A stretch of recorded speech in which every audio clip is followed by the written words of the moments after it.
¿Qué tal, queridos hermanos? Bienvenidos al repaso de la lección en esta mañana. Feliz sábado, que el Señor les bendiga. Qué bueno que podemos estar aquí hoy para el repaso de la lección. Y les recuerdo que hoy tenemos, como siempre, regalos para la frase. ¿Qué regalo tenemos? Va a aparecer la frase ahí, así que estén pendientes y la persona que acierte la frase se va a llevar tremendo libro, Vencer en Tierra de Gigantes. Así es que esperamos que participe y preste atención porque van a ir apareciendo las palabras que están en desorden, pero usted tiene que acomodarla. La persona que resulte ganadora se llevará este maravilloso libro, Vencer en Tierra de Gigantes. Y para el Kahoot tenemos este libro, Nacidos para Creer, tremendo autor, qué cosa. Así es que ya está en librería los dos, pero el día de hoy se lo llevará gratis la persona que resulte ganadora del Kahoot. Así que preste mucha atención a la lección y también a la hora de que aparezca ahí el Kahoot. Les recordamos que ya está la colección 2021 y ya están los colportores, los jóvenes estudiantes en diferentes lugares para distribuir la colección 2021.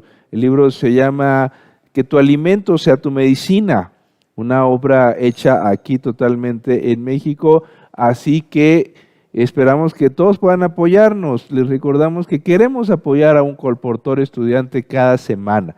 Soñamos con apoyarlo a partir del próximo sábado, y si usted tiene a bien apoyar a un estudiante de las universidades de Montemorelos, Lindavista, Navojoa o UNIS en Yucatán, pues escriba ahí en su transferencia, en la transferencia que hace o en el sobre, póngale donativo escuela sabática,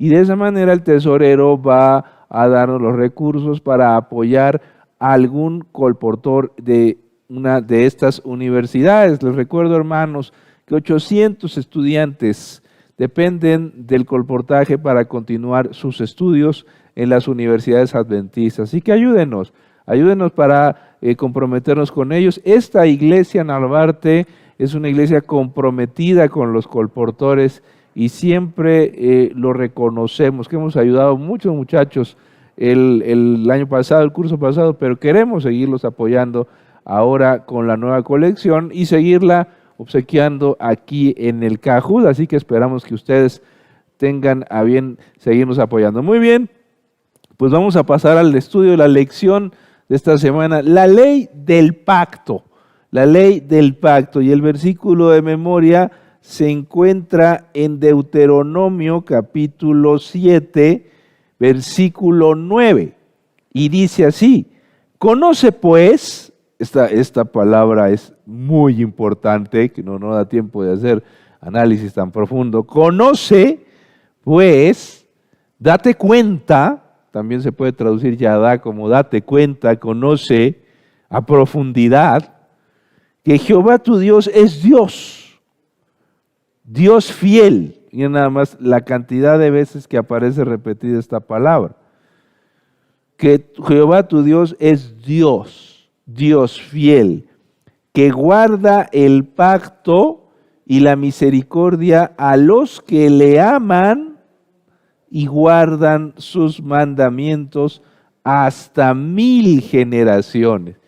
Qué cosa, qué versículo. Este versículo tiene muchísimo que enseñarnos, pero nada más hacer la referencia que nosotros estamos siendo invitados a hacer un ejercicio intelectual en cuanto a la obra de Dios en relación con el pacto y cómo éste se desarrolla en la vida de los fieles, de los seres humanos, a partir de dos rasgos que tienen que mostrar los seres humanos: el amor y la obediencia a los mandamientos. Es decir, Una obra que Dios hace, pero que también los seres humanos tenemos que hacer. La lección y nos introduce con el famoso Salmo 23 y nos dice que Dios nos guía por sendas de justicia. Y esas sendas de justicia no son otras que el camino de los mandamientos de Dios. El camino de los mandamientos, Dios no nos lleva por lugares equivocados, lugares peligrosos. Y también nos recuerda que la ley de Dios es un camino seguro, firme, en el que podemos andar. Así que esta semana la lección se centra en la ley del Sinaí. Ya hemos estado hablando del Sinaí, pero también nos recuerda la lección que se va a referir a la elección de Israel y la elección nuestra. ¿Qué importancia tenía la ley en el pacto? Y cómo es que nosotros podemos entender el tema de la obediencia en este tiempo en el que al hablar de la salvación por la fe, podemos perder de vista el tema de la obediencia. Por eso yo escribí este libro, Nacidos para Creer. En realidad este es un libro sobre el tema de la salvación por la fe. La salvación por la fe. Se lo recomiendo mucho, no porque lo haya escrito yo, sino porque me parece una lectura muy saludable para entender la naturaleza de la salvación, que no es tan sencilla, no es tan sencillo entenderla. A mucha gente se le complica bastante entender el tema de la salvación por la fe. La elección, dice, la tradición judía enseñaba que Dios, esperamos que ustedes participen a través del chat con sus preguntas, sus comentarios son muy importantes para todos. Quizás a veces no podemos leer todos los comentarios o involucrar las preguntas, responder las preguntas, pero es muy importante que todos participen. Esta es una clase y queremos que ustedes participen. Dice, la tradición judía enseñaba que Dios hizo el pacto con Israel solo porque otras naciones lo rechazaron primero. Este es un punto muy importante. ¿Por qué hizo un pacto Dios con Israel? Porque primero lo rechazaron otros. ¿Y quiénes fueron? Pues no tenemos toda la información, pero Dios se acercó a varias naciones antes que al pueblo de Israel. Y aunque no hay evidencias bíblicas para esa postura, dice claramente la lección, sí ayuda a entender que el Señor eligió a la nación hebrea por alguna otra razón, pero no porque mereciera el gran honor y el privilegio que el Señor le otorgó. Israel no tenía ningún mérito propio. Ninguno. Un día, fíjense qué interesante, en un diálogo con alguien por ahí, allá lejos, muy lejos de aquí, me decía, no, es que los judíos son más inteligentes, que los judíos tienen rasgos especiales, que en sus genes. Dije, no te pases de galleta, no me puedes salir tú con eso. Ahora resulta que ya se nos ha volteado la tortilla con Hitler, y que Hitler decía que los alemanes eran una raza superior, y ahora resulta que nosotros vamos a salir con que los judíos son una raza superior. Eso no puede ser. Exactamente iguales, todos los seres humanos tenemos el mismo cerebro, la misma genética y las mismas elementos corporales y intelectuales. Pero ¿qué pasa? Pues que a algunos los convencen que son más inteligentes y a otros más tontos, y unos se la creen. Unos se la creen que son superiores a los demás y así los educan y se la creen. Y a otros los educan que son más brutos y se la creen. Y nunca agarran un libro. ¿Y qué pasa? Que tenemos diferencias en la cuestión académica porque unos piensan que son superiores a otros. Y en el caso de los judíos, ellos tienen rasgos sociales, culturales, que les favorecen, pero que se pueden aprender absolutamente. Absolutamente. Es decir, no son elementos genéticos como algunos luego afirman. No, es que los judíos tenían rasgos que les daban mérito para ser mejores. No es cierto. Eso no es cierto. Así es que nosotros tenemos que tener cuidado con esas ideas, porque eso se llama discriminación. Discriminación, empezar a pensar que los demás son superiores a otros. Eso es muy humano, muy humano. Tenemos aquí una pregunta o un comentario, un alegato, un argumento. Bueno, en realidad quería comentar que la lección decía que la tradición judía enseñaba o enseña que Dios hizo el pacto con Israel solo porque otras naciones lo rechazaron primero. Ajá. Pero dice la lección que bíblicamente no hay manera de comprobar Así eso. es. ¿Con qué ellos basan esos argumentos? Para ponerse por encima de los demás. Sí, para ponerse por encima de los demás. Sí puede ser. El detalle es que es peligroso decir, no, es que nosotros teníamos cierto tipo de superioridad, no porque teníamos este rasgo, escuchamos a Dios, somos un pueblo proclive a escuchar a Dios. Lo mismo nos puede pasar a nosotros los adventistas, empezar a decir que somos superiores, porque tenemos el don profético. Pero hay algo muy interesante. Yo estuve leyendo, por ejemplo, si ustedes leen la historia de la iglesia, en el caso de la hermana White, sí pasó eso. Es decir, antes de que ella recibiera el don profético, Dios le habló por lo menos a 2 personas más. Uno se llamaba, no me acuerdo si William Foy, y el otro no se me va el nombre, pero hubo 2 personas a las que Dios sí le habló antes y no aceptaron. Y entonces se acerca a esta chica, Ellen Harmon, después va a ser White, y ella va a aceptar el don profético entonces. Es decir, sí se ha dado esa situación en lo que menciona la tradición judía, en otros escenarios históricos del pueblo de Dios. Muy bien, el pueblo de Israel no tenía ningún mérito para que Dios lo buscara y dijera, ustedes van a ser mi pueblo especial. Entonces, ¿en qué se basó la elección? Fundamentalmente en la gracia de Dios. La gracia de Dios. Muchas gracias, qué bueno que, por cierto, no me acordaba dónde estaba. Muchas gracias. Qué bueno, aquí tenemos el cacharro.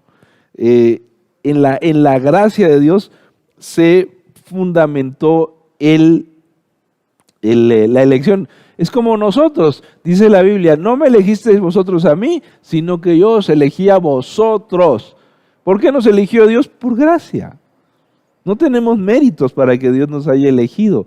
Él sencillamente decidió y nosotros aceptamos, pero mérito no teníamos, ni tenemos al día de hoy.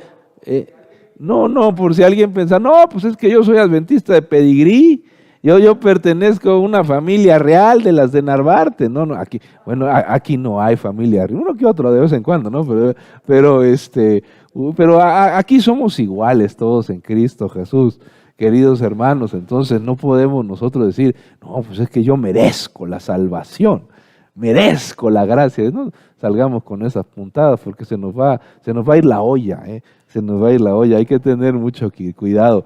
Dice aquí una pregunta muy interesante, una batería de preguntas de la lección. No obstante, al mismo tiempo debemos tener cuidado al considerar esta idea de elección, porque miren qué buena pregunta esta, la lección aventó ahí. Dice el autor de la lección, está plagada de posibles malentendidos teológicos. Efectivamente, plagada de malentendidos. El hecho de que Dios elija, bueno, ¿y por qué te eligió a ti y a mí no? No, pues nosotros somos un pueblo especial, somos vegetarianos, no comemos esto, no comemos aquello, no usamos acá, guardamos el sábado, así que los demás son los filisteos. Son los mundanos, son los paganos, son los pecadores, arderán en el quinto infierno y puntadas de esas. Nosotros no podemos, o sea, hermano, no, aquí no tenemos nosotros, la religión se presta mucho para la discriminación de todo tipo. Hay que tener mucho cuidado y no debemos olvidar eso. Nosotros, por el hecho de ser creyentes y de ser parte de una iglesia, corremos el riesgo de empezar a discriminar gente. ¿Por qué nos ha elegido Dios? ¿Por qué nos dio ese mensaje maravilloso que tenemos en las Escrituras? Para compartirlo con los demás, para predicarlo, no tanto porque nosotros lo merezcamos. Y bien dice la lección aquí que lo hizo el Señor, les dio para usarlos como vehículos de salvación que ofrecieran al mundo lo que Dios les había ofrecido a ellos. Nosotros también tenemos ese riesgo de olvidarnos que ese mensaje maravilloso que Dios nos dio, que tiene un ámbito, tiene una rama de salud, educación, religión, Dios nos los ha dado para compartirlo con los demás, no para empezar a salir con exclusivismos. Por eso se los dio para ser un pueblo de sacerdotes y para ser agentes de salvación. Pero ¿qué pasa si a nosotros se nos olvida eso? ¿Qué pasa si a nosotros se nos olvida que somos agentes de salvación y no queremos proclamar el evangelio al mundo? Y entonces venimos a la iglesia a hacernos el centro y a decir, a ver, diviértanme, preséntenme un culto atractivo, aquí estoy, ya llegué. Nomás nos faltan las palomitas, hermano. Nomás nos faltan las palomitas para venir a juzgar el sermón. No, está muy aburrido, el que sigue.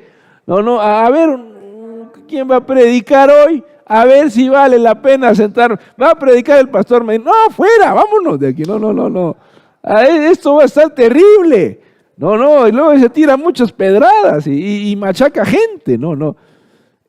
Aquí se nos está yendo la olla y no sabemos lo que es la adoración. La adoración, cuando nosotros se nos olvida para qué sirve la iglesia, entonces vamos a hacer un recorrido y nos vamos a sentir exclusivos y no vamos a ser vehículos. Y entonces hoy estamos cayendo en un problema que yo le apunté aquí abajo, que le llamo cultura de la diversión. Vivimos en una cultura lúdica, una cultura de la diversión. Y nosotros estamos confundidos en la iglesia con la cuestión de la adoración. Y sigo machacando, bueno, ya sé que he machacado mucho, pero aquí sigo con lo mismo, porque entonces la iglesia se vuelve un centro de espectáculo. Cuando nosotros no vamos a salir a predicar, no vamos a compartir con los demás, entonces nos ensimismamos y nos volvemos un centro de espectáculo, donde la gente, pues a ver, diviértanme, hagan programas buenos, caramba, esfuércense más, a ver si no divierten, no está atractivo, está muy aburrido lo que están presentando. A ver, espérate, hermano, si te quieres divertir, vete a un circo. Que ya no hay circo, ¿verdad? O a otra cosa. Este lugar no es para divertirse, es para adorar a Dios. Pero cuando nosotros perdemos el sentido de misión, de que este sitio es un espacio para organizarnos, aprender, estudiar las Escrituras, para llevar la palabra de Dios a otros, entonces, ¿para qué sirve la iglesia? Lo estamos volviendo un centro de espectáculo.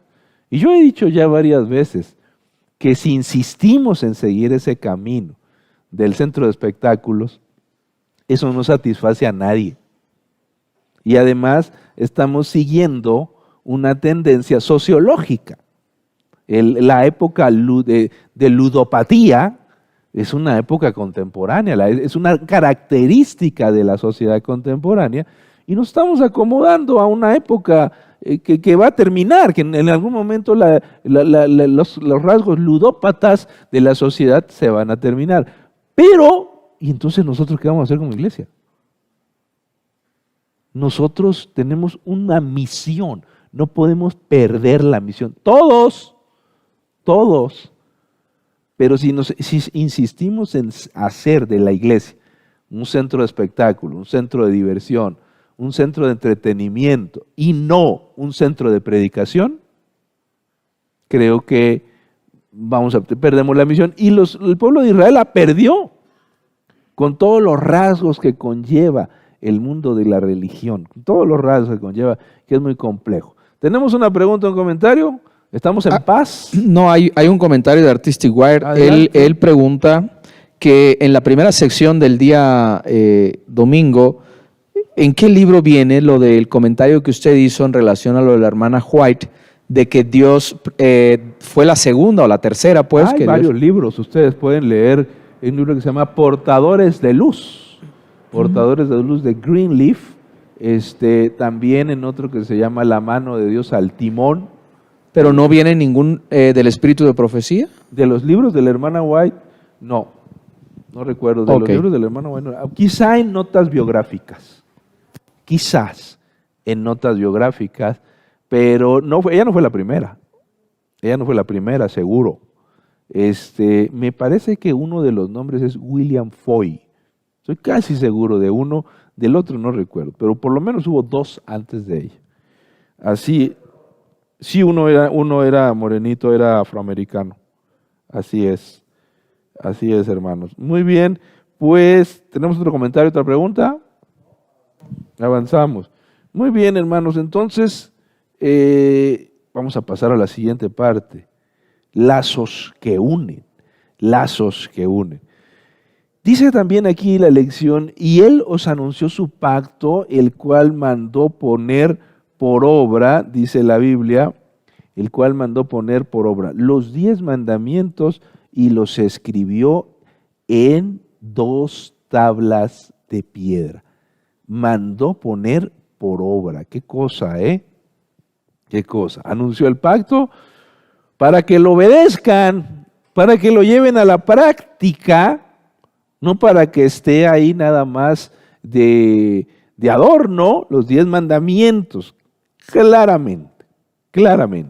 Ahora bien, dice, por más que hayamos estado enfatizando que el pacto es siempre un pacto de gracia, que solo es resultado del favor inmerecido que Dios otorga a aquellos que entran en una relación salvífica con Él, la gracia, oye hermano, qué declaración, la gracia no es una licencia para desobedecer. Este problema lo tiene un buen número de iglesias protestantes. Y uno que otro adventista de vez en cuando por ahí, ¿no? Uno que otro adventistoide perdido.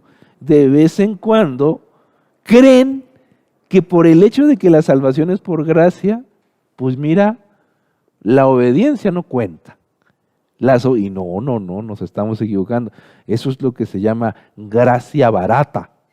También se puede llamar universalismo. ¿Qué es el universalismo? Pues que Dios es amor, hermano, y que al final Dios va a salvar a todo el mundo. Ya ponte en paz, hombre. Deja en paz a los hermanos. No lo anden machacando con eso del pecado y con que pórtese bien, porque Dios es amor y va a salvar a todos. Pastor, aquí hay un comentario para lo que usted comentó en relación a los nombres. Jafet Pérez y el pastor Francisco Ramón dicen que son Heisen Foss y William Foy. Ahí está William Foss, muchas gracias, ya me corrió. Aquí ya ven que yo a uno sí lo tenía, pero el otro no. Pastor, y otra pregunta, esta es a título personal. ¿Por qué, pensando poniéndonos en el zapato de las otras denominaciones, por qué ellos argumentan que solo la gracia basta? Porque para... La semana pasada decíamos algo muy importante. Cuando nosotros desvinculamos el Antiguo Testamento del Nuevo, nos queda cojo. No se entiende la salvación. Y yo lo sostengo delante de quien sea. Quítale el Antiguo Testamento y el Nuevo no se va a entender. Entonces el concepto de la salvación se pierde. ¿Qué han hecho muchas denominaciones protestantes? Ignorar el Antiguo Testamento. Y concentrarse únicamente en el Nuevo porque dicen que ese es el Dios de amor y ese es el Dios de gracia. Y el del Antiguo es cruel y malo porque castiga y juzga. Eso no es correcto. Y peor aún, quitarle el estudio del santuario, que es la gran explicación al sistema de salvación del pueblo de Israel, pues ¿qué hacemos? Entonces nos quedamos en una terrible confusión. Y cuando uno le pregunta al mundo cristiano, protestante hoy, oiga, ¿y cómo se salva el ser humano? No te saben contestar. Te dicen, pues por gracia. ¿Y eso qué es? ¿Y cómo funciona? ¿Y qué es el pecado entonces? ¿Y en qué consiste la obediencia? Y se quedan unas lagunas alucinantes. Y me atrevo a decir que por eso, esto es una opinión personal, no es de la iglesia adventista, es una opinión personal. Me atrevo a decir, por eso las iglesias protestantes hoy están concentradas, muchos predicadores protestantes, en temas de superación personal, en vez del evangelio y la salvación, en temas de la gracia de Dios, como lo menciona la Escritura. Y andan en rollitos del éxito y cosas de esas, en vez de presentar el evangelio. ¿Por qué? Porque resulta muy confuso. ¿Qué hay detrás? Porque le quitaron el fundamento del Antiguo Testamento. Y cuando nosotros salimos con la ley y la ley de Dios, nos dicen que somos legalistas. Que nosotros nos salvamos por obra. Mentira. Jamás hemos dicho eso los adventistas. Hubo un debate dentro de la iglesia adventista por ahí de 1888 en el famoso congreso de Minneapolis, Minnesota, y después de eso se aclaró perfectamente. Y qué bueno que hubo ese debate, porque a partir de ahí, después de eso, la hermana White escribió El Camino a Cristo. Camino a Cristo es una obra muy profunda sobre la salvación por la fe, muy profunda sobre la salvación por la fe, pero el pacto y la ley, como dice la lección, van de la mano. ¿Por qué?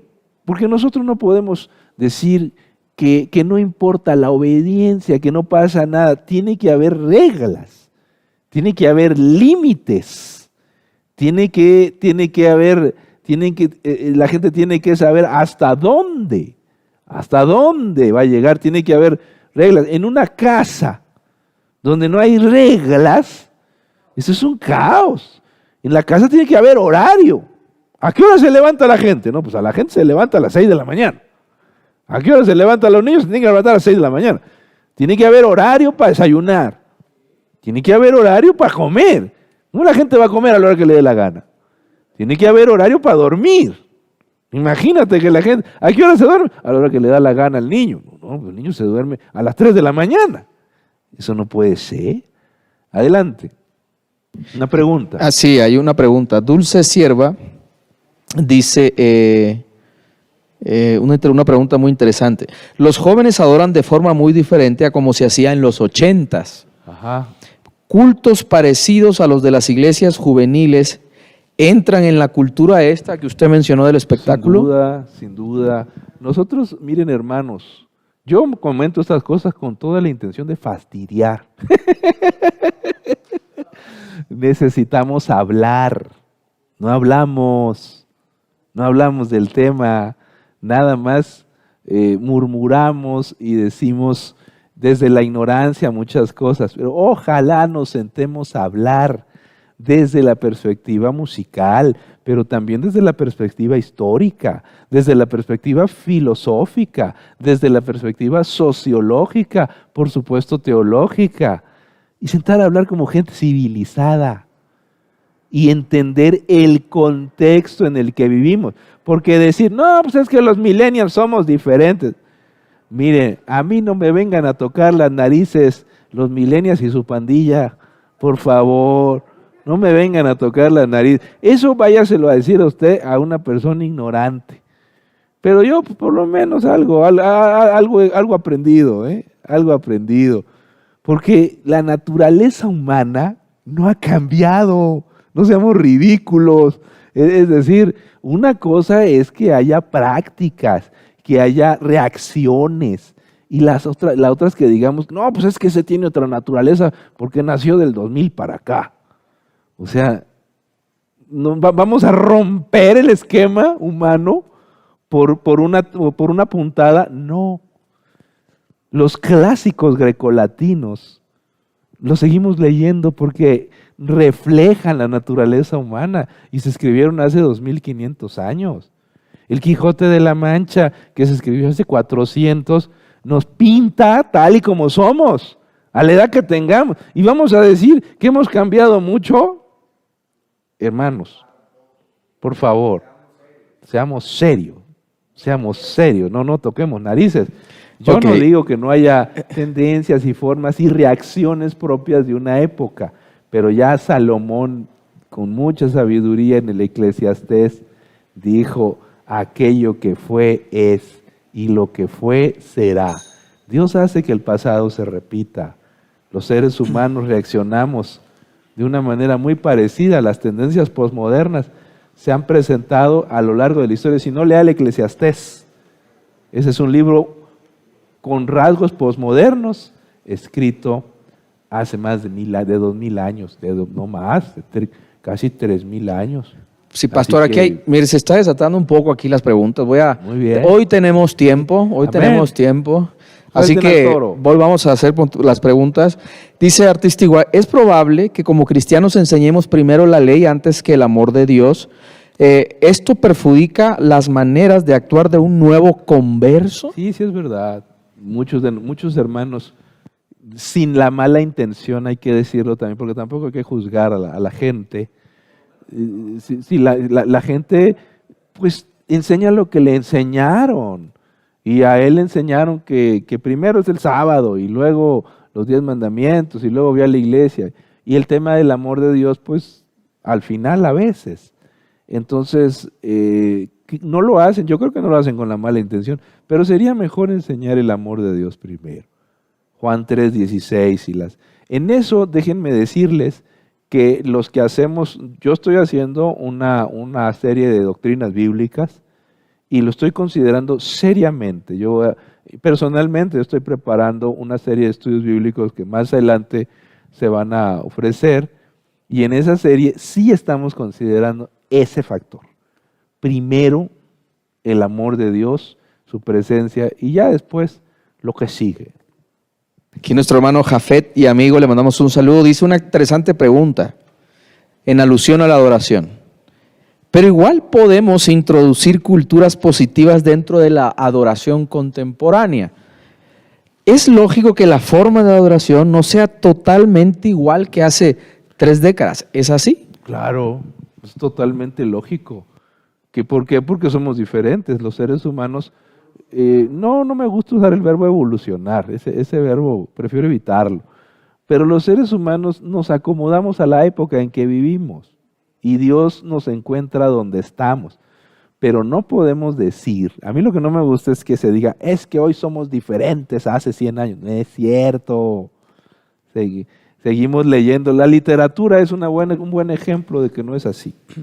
La literatura es un buen ejemplo de que no es así.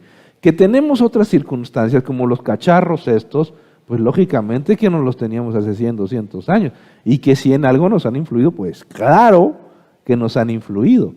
Pero el éxito de estos elementos o estos factores es precisamente que tocan rasgos de la naturaleza humana que en el pasado se repetían de otra manera. Miren, por ejemplo, Eclesiastés es un muy buen ejemplo de una cultura posmoderna hace 3000 años.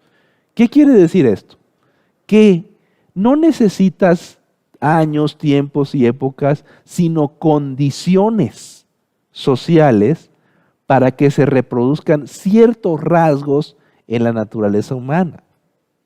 Ciertas condiciones tiene que haber, aparecen muy bien ahí en Eclesiastés, muy bien presentadas, para que aparezcan ciertas reacciones en la naturaleza humana. Por eso nosotros hoy tenemos ciertas condiciones y se presentan ciertos rasgos. Adelante, otra pregunta, Aquí comentario. hay otra pregunta y vamos a ir continuando para avanzar. ¿Cómo considera que fue posible que Lucifer haya convencido a los ángeles de que no era necesario tener leyes? Bueno, esa es una muy buena pregunta. La pregunta fue ¿cómo? ¿Cómo considera que qué? Pues claro que fue posible. Pues fue posible. El argumento de Lucifer contra Dios no tanto fue en contra de la ley. El argumento de Lucifer fue en contra del carácter de Dios. Y haber dicho, Dios es un autoritario, Dios es un tirano. Dios, esa ley no se puede guardar. Es decir, es una ley injusta y no se puede guardar. Y Dios está pidiendo algo que es imposible para nosotros. y empezó a sembrar el veneno. Y después con el ser humano, dijo, yo les voy a demostrar que esa es una ley que es muy injusta, porque la ley refleja el carácter de Dios. Al golpear la ley, automáticamente se está golpeando el carácter de Dios. De esa manera mataba a 2 pájaros de un tiro. Así que él centró el ataque en eso y pues convenció a mucha gente. Hoy sigue convenciendo a mucha gente. Al atacar la ley de Dios, mucha gente no se da cuenta, incluso muchos cristianos no se dan cuenta, muchos cristianos que son muy sinceros, que están atacando el carácter de Dios. Si tú te metes con la ley de Dios, te estás metiendo con el carácter de Dios. Si tú dices, es que esa ley no es válida, es injusta, te estás diciendo que Dios es injusto y le estás haciendo el juego al diablo. Y el diablo, pues imagínate, partido de la risa, diciendo, mira, los mismos cristianos, ni siquiera uso a los paganos, uso a los propios cristianos para atacar la ley de Dios y atacar el día sábado y atacar los mandamientos de Dios. Los peores enemigos de los mandamientos de Dios y de la ley de Dios en esta sociedad precisamente son los sectores cristianos protestantes. ¡Qué bárbaro! Son los más duros y más agresivos hacia el tema de la ley de Dios. Muy bien, vamos a continuar, queridos hermanos. Yo no quisiera que se olvidara que necesitamos reglas, necesitamos la ley. No se nos olvide que los mandamientos son vigentes y tenemos que estarlos proclamando y tenemos que estar mencionando la ley de Dios. Ahora bien, aquí vamos a entrar a un punto muy interesante, muy interesante. En la Biblia no se menciona una palabra hebrea, la palabra Torah, que se traduce por lo menos como 3 palabras. Se traduce por ley, se traduce por enseñanza, se traduce por instrucción. No se le olvide que es una palabra hebrea, Torah, y se traduce por ley, enseñanza o instrucción. Pero no nada más se refiere a una sola ámbito de la ley. La misma palabra Torah se puede usar para cuestiones morales, como los 10 mandamientos. Se puede usar para cuestiones civiles, contextos civiles o connotaciones civiles, sociales o religiosas. La misma palabra. Cuando en la Biblia, aquí tenemos nosotros un problema, porque cuando decimos, bueno, es que la Biblia dice que la ley de Dios es perfecta y la ley cambia. Bueno, ¿y a qué se refiere? Y hacemos una división, y ahí me voy a atrever a decir lo siguiente, una división un tanto abusiva de las Escrituras. Porque nosotros decimos, es que los judíos tenían una ley ceremonial y una ley civil y una ley moral y una ley de salud y los 10 mandamientos. No. La misma palabra para ellos conllevaba todo. Voy a pedirle a los hermanos que me permitan ir a la pizarra, por favor. Muchas gracias. Les voy a poner aquí una pizarra. Nada más, espérenme tantito. Para ver la pizarra. Viene aquí. Ya estamos listos. Muchas gracias a los hermanos.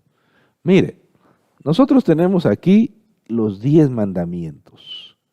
Los 10 mandamientos.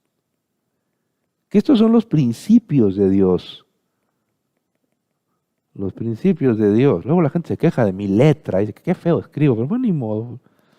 Así nos aguantaremos, hermano. Es la base. Pero para facilitar la obediencia de la ley, o mejor, ya sé qué voy a hacer, para evitar lío con la letra, que la gente luego se mosquea, voy a poner aquí está, mire, ¿qué tal? Más fácil. ¿Qué es esto? Pues los 10 mandamientos, ¿no? Ahora ya no quiere pintar, ahí está.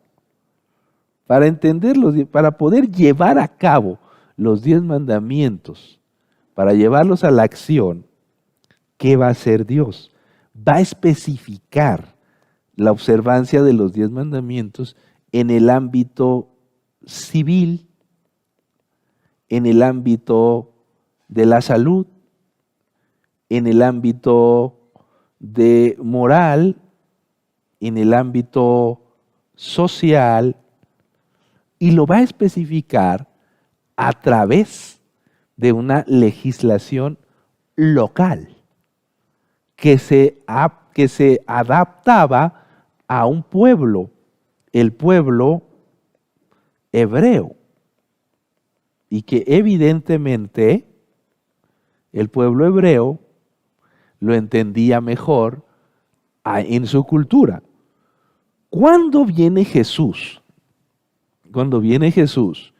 y muere en la cruz, todos estos elementos, no todos incluso, pierden ya su contexto local, pero lo que va a sobrevivir es el mandamiento bíblico, los 10 mandamientos. Pero Dios no es que esto fuera malo. ¿Cómo vamos nosotros a llevar a cabo la observancia de la ley de manera práctica? Dios le decía, mira, te tienes que portar así, tienes que hacer esto, tienes que hacer aquello. En cuestiones de salud no comas esto, no comas aquello, no comas lo otro. En cuestiones civiles vas a hacer esto, vas a hacer aquello. ¿Y todo eso para qué era? Para poner en práctica los principios de la ley. Pregunta, nosotros hoy, ¿qué equivalente tenemos para decir que vamos a... ¿Cómo borro esto? Caramba. Tarda mucho.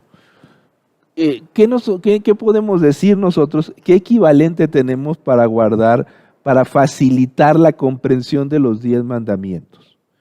¿Qué herramienta nos ha dejado Dios para que en la época contemporánea nosotros tengamos algo que nos ayude a entender mejor la ley? ¿Qué tenemos?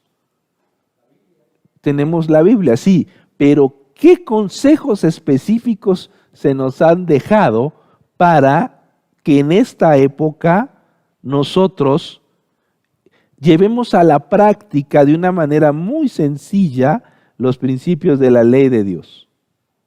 ¿No sabe?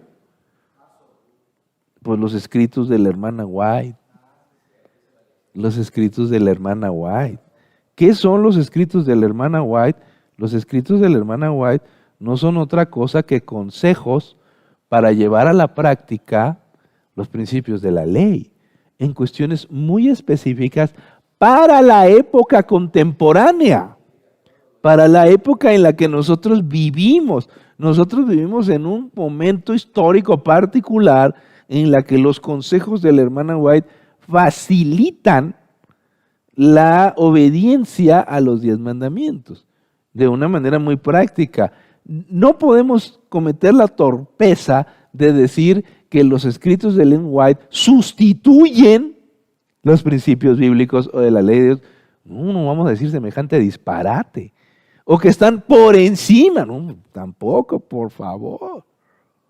Hermanos, en el pasado Dios le dejó al pueblo de Dios, el Señor le dejó al pueblo de Dios la legislación, las legislaciones que facilitaban en esa época la comprensión de la ley. Y nosotros hoy, el Señor nos ha dejado los escritos de la hermana White para explicarnos y facilitarnos cómo se aplican a esta época. ¿Cómo se aplican a esta época? El problema es que hay gente que dice, no, yo no quiero esto. Y entonces dice, no, ¿por qué? Yo no estoy de acuerdo. Oye, te lo están dejando para que aprendas, estúdialo, te conviene.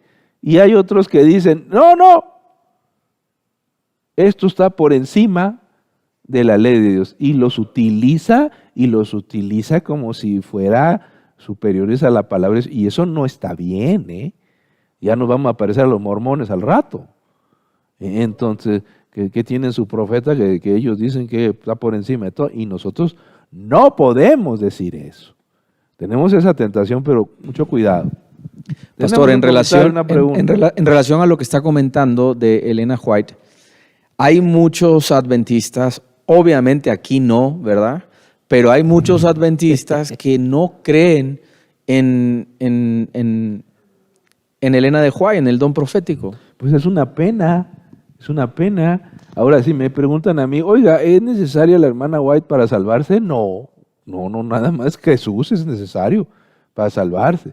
Y si yo no creo, pues hermano, la salvación es a través de Jesús. Pero te estás perdiendo de una explicación que te facilita en esta época la comprensión del Evangelio. Y te estarás perdiendo de consejos muy prácticos para entender la palabra de Dios en la época contemporánea, que para eso lo dejó Dios. Dios no dejó sus escritos para fastidiarlo a uno de ninguna manera. Tampoco lo dejó para sustituir, como hacen algunos grupos, que son muy radicales en relación con el tema de la hermana White y sobredimensionan su obra de una manera que la desacreditan. Muy bien, parece que tenemos algún comentario. Sí, le mandan saludos desde Tabasco. Muchas gracias. La familia Ramos Landeros. Un abrazo a todos ellos.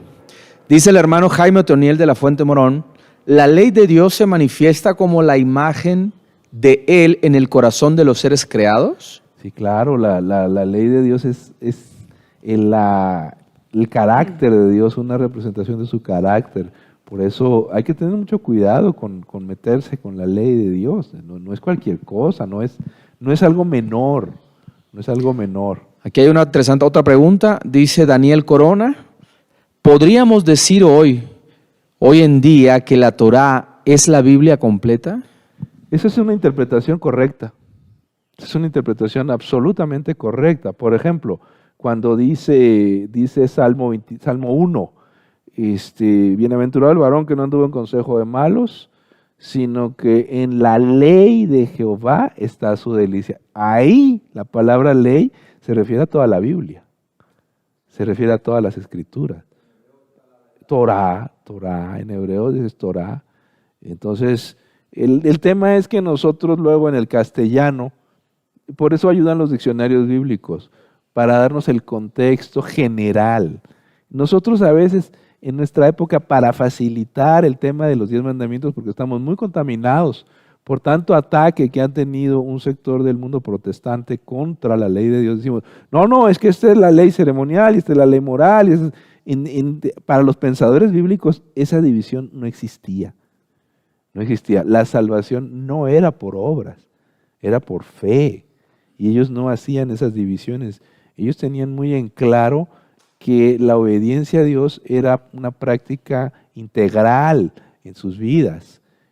Y no se metían con los 10 mandamientos, les quedaba muy claro ese factor. ¿Otra pregunta o comentario o vamos bien? Vamos bien. Entonces,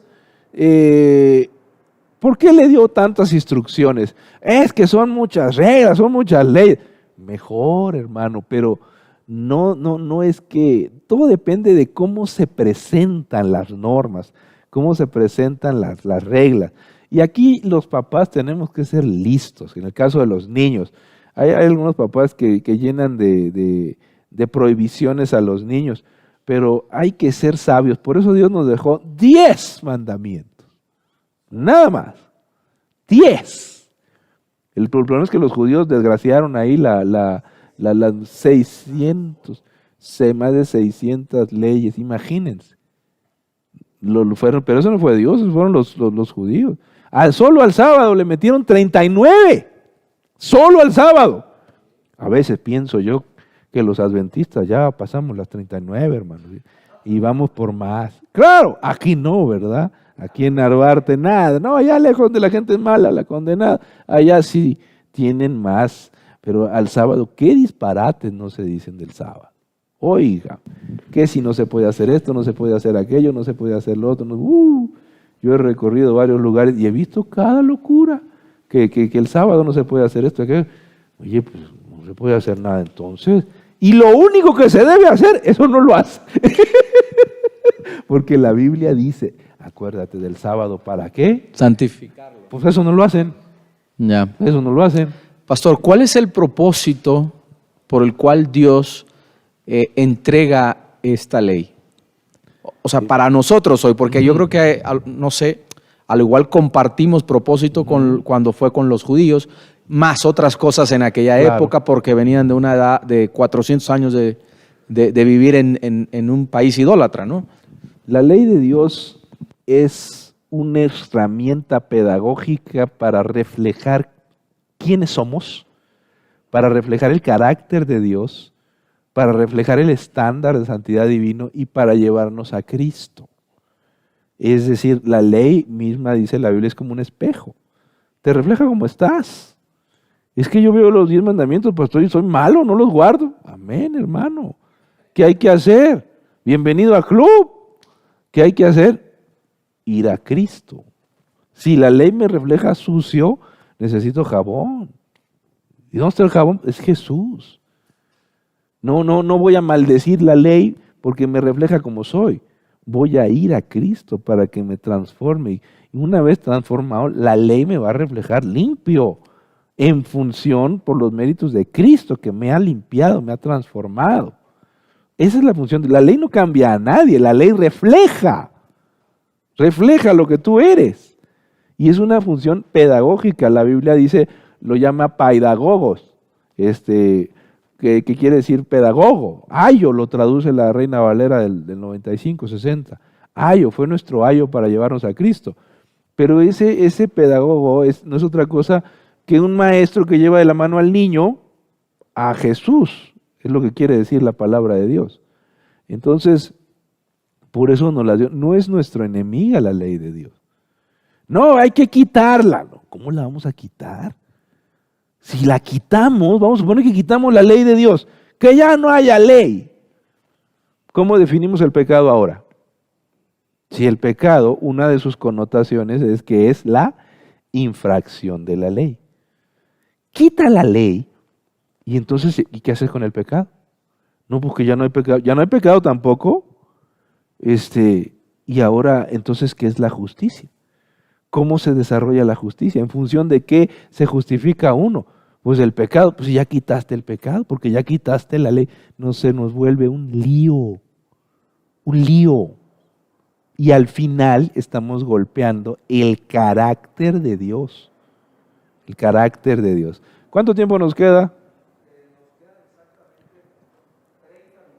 Caramba, 30 minutos. ¿Me puedo descoser? Entonces, muy bien. Hay 3 preguntas aquí. Adelante. Jorge Lozano Gama dice, ¿existen diferentes grados de inspiración divina? Es la primera. La segunda, ¿los escritos de la hermana White son más o menos inspirados? Y la tercera pregunta, si la inspiración es única, ¿por qué el espíritu de profecía se le considera luz menor? Bueno, lo que pasa es que el tema de los grados de inspiración fue una discusión allá en los tiempos de la hermana White. Pero lo que sí hay que decir es que no podemos nosotros sustituir la palabra de Dios con los escritos de la hermana White. Ese no es el mensaje de la iglesia adventista y hay un sector de la iglesia que insiste mucho en lo contrario y insiste en utilizar los textos de la hermana White como si fueran la Biblia. Ella jamás dijo que eso era. Jamás dijo que eso era. También dijo que ella no era historiadora y que no era teóloga. Y varias veces le fueron a decir, oiga, díganos qué dice la palabra de Dios, vaya a estudiar la Biblia. Póngase a estudiar la Biblia. Esa fue la respuesta de la hermana White. En muchas ocasiones, sobre todo cuando la cosa estaba poniendo muy gorda, en 1888, digo, ustedes no vengan a mí, vayan a la Biblia. Ahí está, ahí está la palabra de Dios y ahí está el resultado, las escrituras. En la Biblia, el tema de los profetas y la profecía es un tema delicado. Hay libros muy buenos al respecto que han salido el año pasado y que han sacudido la conciencia de muchos adventistas en relación con Ellen White. Pero es necesario darle el lugar correcto. El lugar correcto. Pregunta en relación a eso, dice Jania Santos. ¿Cómo saber interpretar a Elena de White para no caer en extremismos? Hay un libro muy bueno de George Knight que se vende ahí en Gema que se llama ¿Cómo leer a Elena White? Se lo recomiendo mucho. Cómprelo, cómprelo. Es una obra extraordinaria. ¿Cómo leer a Elena White? Hay una colección de libros sobre ese tema porque es necesario que nos informemos. Muy bien, hermanos. Pues vamos a continuar. Ya no me acuerdo dónde me quedé. ¿Por qué? ¿Estamos en el miércoles? Estamos en el martes. Vamos, la estabilidad de la ley. Dice, la presencia de la ley divina en la relación del pacto, ¿qué verdad enseña acerca de la naturaleza intrínseca de Dios? Que Dios es inmutable. Este es uno de los versículos más extraordinarios. Dios no cambia. Dios no cambia. Y la ley de Dios tiene dos rasgos.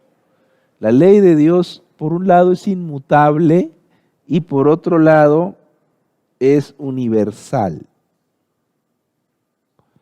Es inmutable y es universal.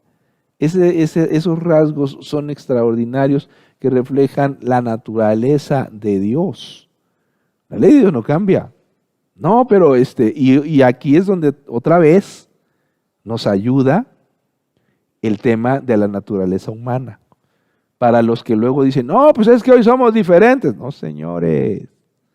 Si la ley de Dios es inmutable, la ley de Dios no ha cambiado. La ley de Dios apela a la naturaleza en toda época y trasciende este mundo porque es universal.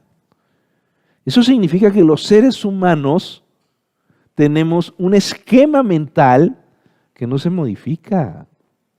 No nos andemos pasando de galleta y diciendo que en esta época la gente es muy diferente porque anda oyendo cancioncitas de esas ridículas.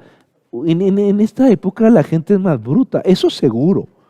En esta época la gente es menos inteligente, eso seguro. Que estudia menos, claro que estudia menos. ¿Que es más fácil de engañar por culpa de estos cacharros? Por supuesto que sí. Que la gente hoy se engancha con cualquier tontería. Nomás escuche usted los discursos de los políticos de esta época. ¿Qué le va a llegar eso a un discurso de un senador griego en la época de Demóstenes, en la época de Plutarco? Eso no tiene nada que ver. Hoy vivimos una época anticlásica, una época en la que nos creemos mucho, nos creemos más sabios, nos creemos más capaces y más inteligentes. Lo cierto es que vivimos en una época de una ingenuidad alucinante en diversos ámbitos del conocimiento, una ingenuidad. Por eso dicen algunos autores que en esta época la gente es muy fácil de engañar. Cualquier tontito la engaña en este tiempo. Dijo el mismo Jesús que en los últimos días habría, ¿recuerda usted? Muchos engañadores. Y a mí no me sorprende que haya gente diciendo disparates en internet. Lo que me sorprende es que la gente los escuche. Ahora resulta que la gente más famosa en este mundo y la que tiene más influencia son los que salen en YouTube diciendo estupideces. Y la tontada más grande es la que tiene 1 millón de vistas. ¿Por qué? Porque por ahí se revolcó en barro, o porque hizo una tontería, porque 1 millón, tiene 20 millones de seguidores este amigo. ¿Y qué hace? Pues conta chistes ridículos, o hace comentarios torpes, o no sé, o alguna ocurrencia. Esa es nuestra sociedad contemporánea. Esa es nuestra sociedad. Oye, pero ¿acaso dio alguna declaración sesuda, capaz? No. Lo que pasa es que se cayó ahí en un coche, se dio un golpe y pues, está muy gracioso y por eso la gente lo mira. Y ya se hizo famoso. Qué cosa, menuda época que estamos viviendo. La ley de Dios es una expresión oral o escrita de su voluntad, continúa diciendo la lección, debido a que es una transcripción de su carácter, esto lo hemos estado repitiendo. Su presencia en el pacto nos asegura la permanencia y confiabilidad del Señor, aunque quizá no siempre podamos discernir las obras de su providencia, sabemos que Él es digno de confianza. Su universo está sujeto a leyes físicas, morales, invariables. ¿Saben lo que estábamos diciendo? No cambia, no cambia. No, pastor, es que las cosas han cambiado, ya no podemos adorar a Dios como hace 500 años. ¿Y por qué no?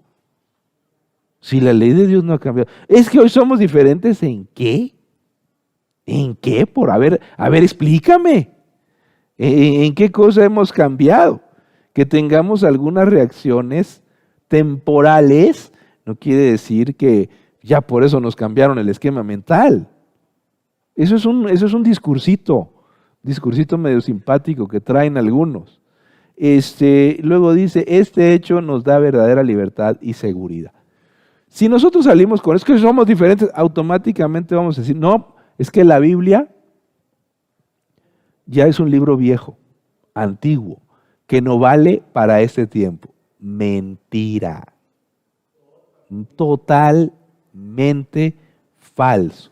Mire, uno de los argumentos que yo en este libro extraordinario, que ojalá usted lo lea, es precisamente eso. Una de las cosas que yo digo en este libro es que la religión, la gente sigue siendo religiosa. En esta época la gente es muy religiosa. Que no vaya a la iglesia, eso no le quita lo religiosa. Y la religión ha salido de las iglesias y anda en la calle. Ha salido de las iglesias y anda en la calle. Está en los estadios de fútbol. Está en las campañas políticas que son tremendamente religiosas. La pasión del fútbol tiene todos los elementos religiosos, de los deportes. El mundo del espectáculo ha tomado a elementos religiosos para canalizarlos, porque la religión anda en la calle y la gente quiere creer. La gente quiere creer. Cualquier tontería la va a creer. Por eso el libro se llama Nacidos para Creer, porque analiza la naturaleza de la creencia. Y nosotros queremos creer, porque nacimos para creer, tenemos la semilla de la creencia en el corazón. Pero la gente no quiere creer en Dios. Entonces, ¿qué va a creer? Los discursos grotescos de la época contemporánea, en las expresiones estrambóticas de la época contemporánea, que son totalmente risibles. Pero la gente quiere creer en eso, porque tiene en el corazón la naturaleza de la creencia. Nacimos para creer. Así es. Muy bien, usted lo puede adquirir, por supuesto, en su librería amiga, hermano. Muy bien, ¿tenemos alguna pregunta o comentario? Seguimos entonces, queridos hermanos. Aquí me encontré con un fallo que les pido disculpas, hombre, ahí en el párrafo está repetida una palabra ahí, y vamos a continuar. ¿Qué relación tiene la ley y el pacto? Pues que están en armonía, no están peleados en ningún sentido, tienen que tener una relación, tienen que tener consenso, dice la lección, y armonía, debido a lo que Dios no solo es creador del mundo, sino también gobernante moral. La ley es esencial para la felicidad de los seres creados inteligentes con el propósito de vivir en armonía con Él.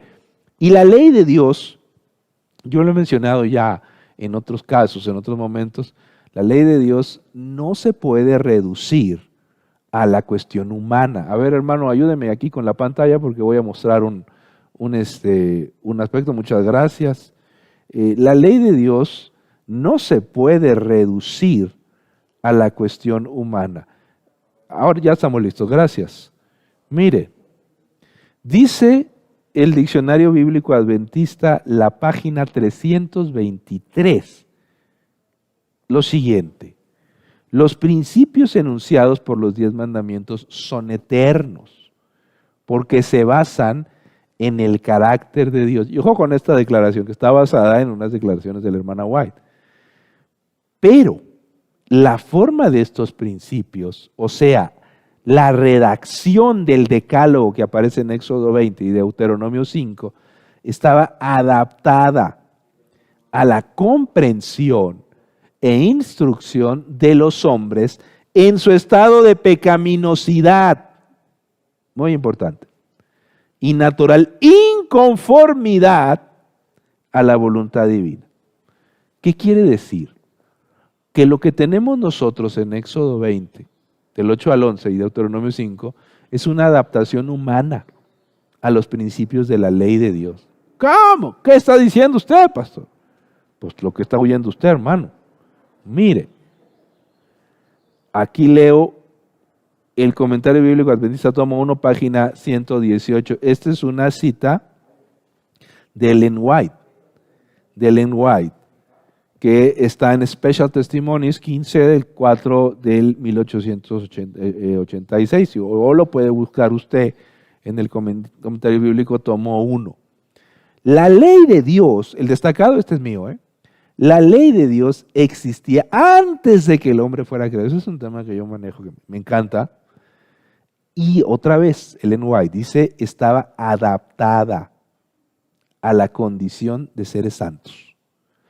Aún los ángeles eran gobernados por ella. Los 10 mandamientos existen antes. Antes del pecado, la ley de Dios es antes del pecado. La redacción, ahorita se los voy a explicar más claro. La redacción de la ley, no tomarás el nombre de Dios en vano, no cometerás adulterio. Esa es una adaptación humana de un principio divino, de un principio eterno. Aún los ángeles eran gobernados por ella. Escuchen esto, después de la caída, los principios quedaron inmutables. Nada fue quitado de la ley, correcto. No podía ser mejorado ninguno de sus santos preceptos. Y así como ha existido desde el principio, así continuará existiendo a través de los incesantes siglos de la eternidad. ¿Qué no se cambió? Ningún principio. Ojo, principio. Y sigue diciendo Ellen White, los principios de los 10 mandamientos existieron antes de la caída y eran de un carácter adecuado para la condición, hay que prestar mucha atención con esto, de una categoría de santa de seres. Después de la caída, los principios de estos preceptos no fueron cambiados. Estamos hablando de principios, sino que se dieron preceptos adicionales adecuados para el hombre en su estado caído. En su estado caído. Ahí está el hermano Jaime, por fin me está celebrando una, ¿no? Muy bien. Ahora bien, ¿cuáles son esos principios? Acá los tengo yo al final, es un rollazo que me digo, pero aquí lo vamos a resumir. El principio que está detrás del primer mandamiento es el principio de exclusividad. No tendrás dioses ajenos. Esa es una adaptación humana. No tendrás dioses ajenos delante de mí. Porque en el resto del universo, ¿qué hacen? Si no hay idolatría, no tienen más que a Dios. El principio de exclusividad te dice lo siguiente: yo te hice a ti, puse en tu cabeza, hay un espacio para Dios. Todos los seres humanos tenemos en el cerebro un espacio sagrado donde va Dios. Es exclusivo. No lo invadas, hermano. No invadas ese espacio porque el ser humano tiene elementos de sacralidad en su cabeza. Pero esos elementos son exclusivos para el Padre Celestial. Y si tú no adoras a Dios, vas a adorar algún elemento de la naturaleza o del ser humano. Porque yo te hice para adorar, naciste para creer. El primer mandamiento me recuerda que yo soy un ser espiritual por naturaleza. ¿Y en qué pensamos cuando hablamos de exclusividad? Pues aquí voy a referirme a un ejemplo bastante chilango, ¿no? Bastante citadino. ¿Por qué? Porque aquí en la Ciudad de México, cuando yo pienso en algo exclusivo, pienso en un estacionamiento, en un cajón de estacionamiento. Yo sueño con el día de venir a Narvarte y que ahí diga, exclusivo para el predicador. Y nadie se estacione. Solo una iglesia en el mundo, lo he visto yo. Enfrente de la iglesia, en Barcelona, hay una iglesia donde llegas tú y dice ahí, y la iglesia paga a la municipalidad, que tú llegas en tu coche y dice, exclusivo para el predicador, de tal hora a tal hora. Y se le estaciona uno. Nadie se para, exclusivo. Yo sueño con que el día aquí en Narvarte nos hagan eso y que los vecinos malvados no nos quiten el espacio, ¿no? Pero, ¿qué quiere decir exclusivo? Que no va nadie más que el que va ahí. En la mente humana hay un espacio para Dios. Así nacimos para creer. No lo invadas, porque ahí va Dios. Ese es el principio eterno. En el universo, en todo ser creado, todo ser en este universo ha nacido con la semilla de la creencia. Y en esa semilla, en ese lugar, en ese espacio, que es exclusivo para Dios, somos seres espirituales. 10 minutos. Ahora, hermano, me dijiste que iban 30, ya me estoy descosiendo. Bueno, ya me quitaste la inspiración. No es cierto. Hermanos, el principio del segundo mandamiento es la fidelidad. Las imágenes son una forma de adaptarnos, que Dios nos dice, tú tienes que aprender a creer en lo que no ves. La exclusividad, sí, pero la fidelidad va más allá de la imagen. La fe es, dice la Biblia, la certeza de las cosas que se esperan, la demostración de lo que no se ve. La fe no es un buen consejo que yo les doy, hermanos. La fe es un mandamiento. El correcto ejercicio de la fe es un mandamiento de Dios. Y la fe es un principio que está adaptado en el decálogo a partir de las imágenes. Saber creer en Dios, saber ejercer la fe, es un principio de su santa ley. El nombre en vano, no tomarás el nombre de Dios en vano. El principio que está detrás es la reverencia. El principio es la reverencia. La reverencia no es un buen consejo que yo les doy. Pórtese bien, hermano, no ande corriendo en la iglesia. La reverencia es un mandamiento. Porque dice, no tomarás el nombre del Señor tu Dios en vano. Ese es uno de los mandamientos peores entendidos en la iglesia. La gente piensa que no pronunciar el nombre de Dios. Pero el tercer mandamiento, no tomarás el nombre de Dios en vano, se les voy a hacer una traducción contemporánea, una traducción medina para este tiempo. No andes jugando con las cosas sagradas. Esa es una paráfrasis contemporánea. Bueno, traducción. Con las cosas sagradas no se juega, hermano. No andes jugando con las cosas sagradas. Tercer mandamiento. No tomes el nombre de Dios en vano. Eso significa. No se juega con la Biblia. No se juega con la iglesia. No se juega con el diezmo. No se juega con el bautismo. No se juega con los mensajeros de Dios. No se juega con los cargos de la iglesia. No se juega con las cosas sagradas. Amén. Hasta acá oigo el amén en sus casas. Pero también veo el rostro cejijunto de más de uno que me está mirando con ojos de botón de abrigo y el rostro enfurruñado. Pero los perdono en el nombre del Señor. Reverencia no es un buen consejo, es un mandamiento de Dios. No te hagas el centro, te está diciendo el Señor. No vengas aquí como si fueras a un teatro, a un cine, a ver qué espectáculo te dan. Ven a ofrendar. Ven a poner a Dios en primer lugar. No vengas con la mano vacía. Eso nos lleva al siguiente mandamiento, el mandamiento del sábado. El sábado, hermanos, no es para no hacer algo. Oiga, es que yo guardo el sábado porque no compro tortillas, no hago esto, no voy acá, no voy allá. No, a Dios no le importa lo que tú no haces en sábado, hermano, para que te enteres de una buena vez. A Dios no le importa lo que no haces. A Dios le importa lo que haces en sábado. Y el sábado, dice la Biblia, es, acuérdate del sábado, ¿para qué? Para santificar, y eso se llama adoración. Que no, que yo no compro tortillas, no voy aquí, no voy allá, no hago qué, no me subo al metro, no me subo al micro, quién sabe qué tanta cosa, no me baño. Hermano, por amor al prójimo debes bañarte. Tú no lo notas, pero tu prójimo sí. Así que no te pases, hermano, por amor al prójimo. Hay que darse una buena sacudida el sábado. Así que el sábado es para adorar. Céntrate en la adoración.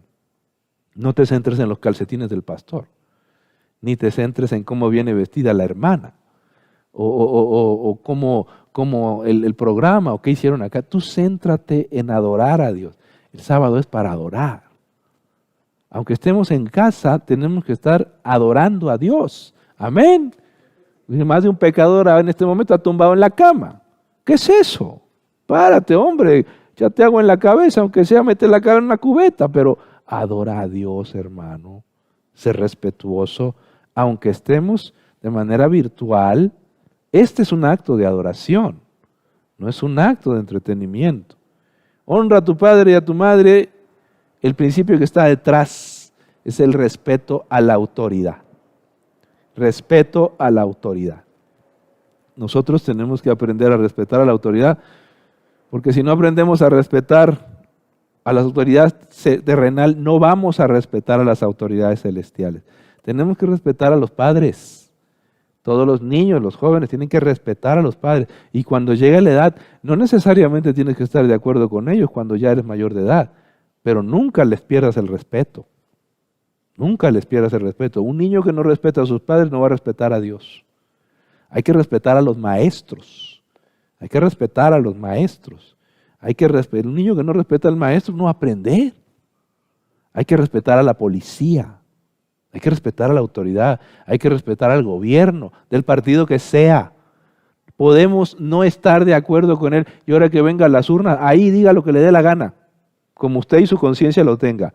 Pero mientras, hay que respetar a las autoridades del partido que sea.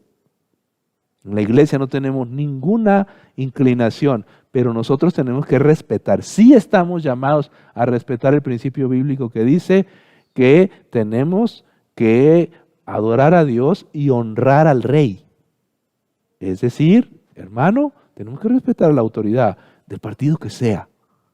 Del partido que sea y darle su lugar, siempre.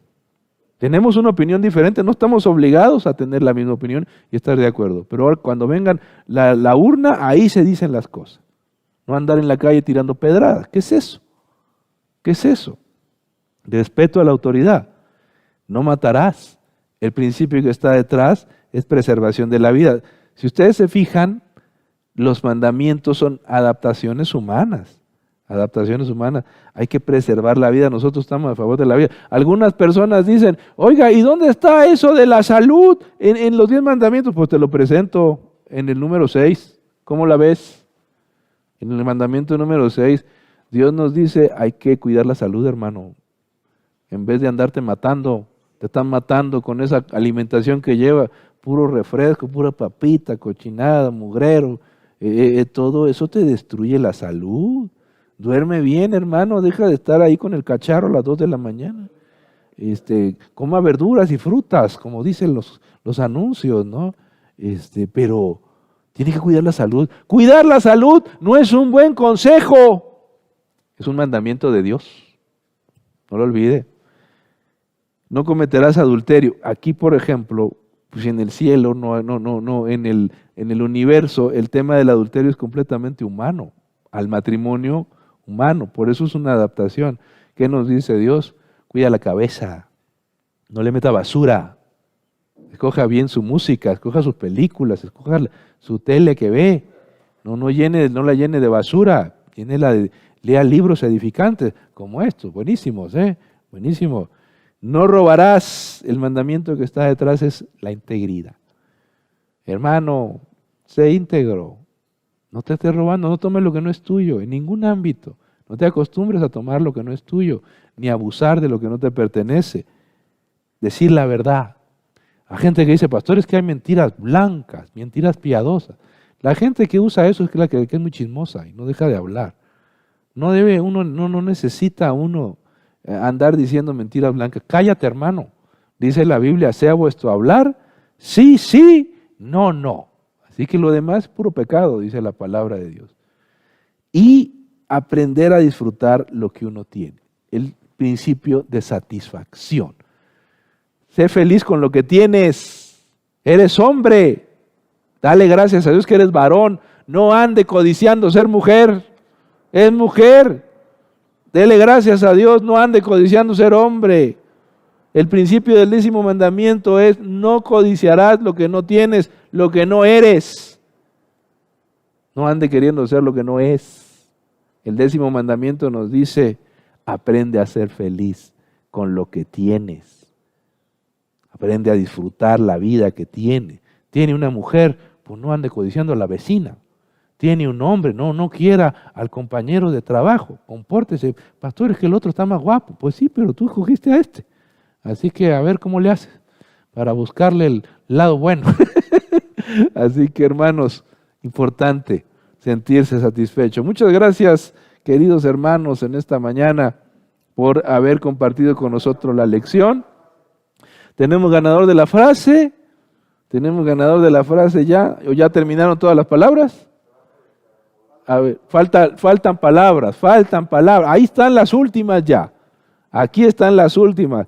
Se va a llevar este libro el hermano que nos diga la frase completa.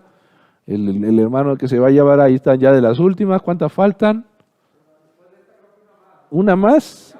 Es la última, ha sido la última. Así que, hermano, en este momento usted está escribiendo, y el que tenga la frase, la semana pasada no hubo ganador de frase, así que esperamos que esta semana sí lo haya. Y también queremos decirles que el ganador del Kahoot se va a llevar este libro, así que esperamos que participen. Muchas gracias en esta mañana, que Dios los bendiga, que tengan un feliz sábado.